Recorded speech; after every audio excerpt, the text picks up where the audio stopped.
Hi guys, and welcome to Studio One with me, Gregor. So today we want to take a look at all the different mixer console view states that we have available in Studio One, because there's a multitude of very flexible options that most of you probably aren't even aware of yet. So let's check it out. Studio One's mixer is incredibly flexible and can adapt to any kind of display size and setup. You can drag here on the handle to increase the fader height. And notice how the input and output configurations are appearing as soon as the faders are a little bit larger.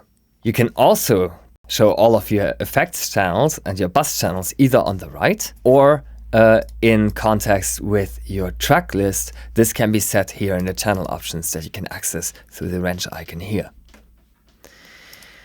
You also have the option to show the mixer in a large mode, meaning in a 2-row where you have the channel fader and pan settings and input and output configurations at the bottom, and the insert and sense as well as cue mixes, mix effects and so forth here at the top. You can also opt to use this 2-row setup in narrow configuration, and when you do that you get these nice large level meters that are also scaling nicely. If you want to mix the two, that is also possible. Simply double click a channel and you're gonna get the width expanded. And right now I have the setting enabled that the auto expand is following my currently selected channel. So if I don't want that, I simply disable this option, and now you can see it's not selection based anymore, and I can simply make my choice of channels that I want to see in more detail with the double click.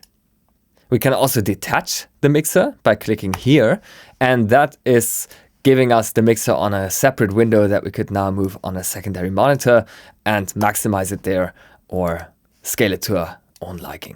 Inside of the console preferences here, we also have the option to show the input controls. This is going to give us a phase polarity switch and a gain trim on every channel.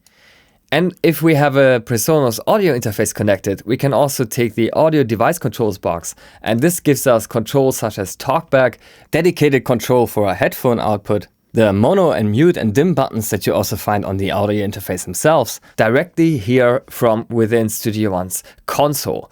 So that means that you don't have to worry about a separate mixing surface for your audio interface. You can control all of that straight from Studio One as well. Also notice that for each of the hardware inputs, we get the option to toggle them between -10 dBV and +4 dBU, just like that.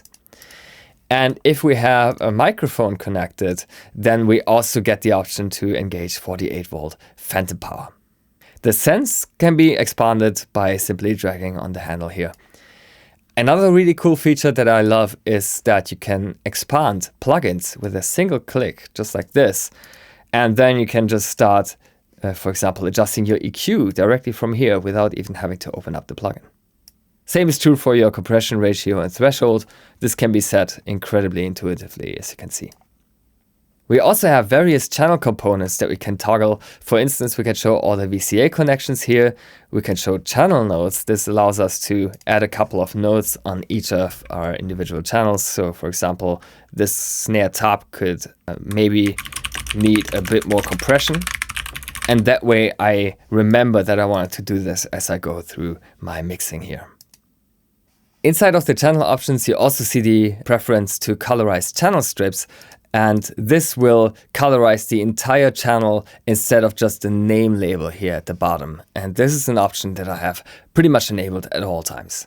We can also access all of our interface inputs right from here, again with gain and polarity switches for every channel. We also have an output tab. This is where all of your individual outputs are going to appear. And you can also toggle the click on each of these on and off.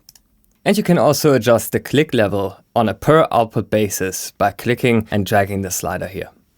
In the external tab, we're able to make all of the adjustments for our MIDI controllers. For example, add a couple of parameters for MIDI learn that we can then assign on plugin parameters and stuff like that.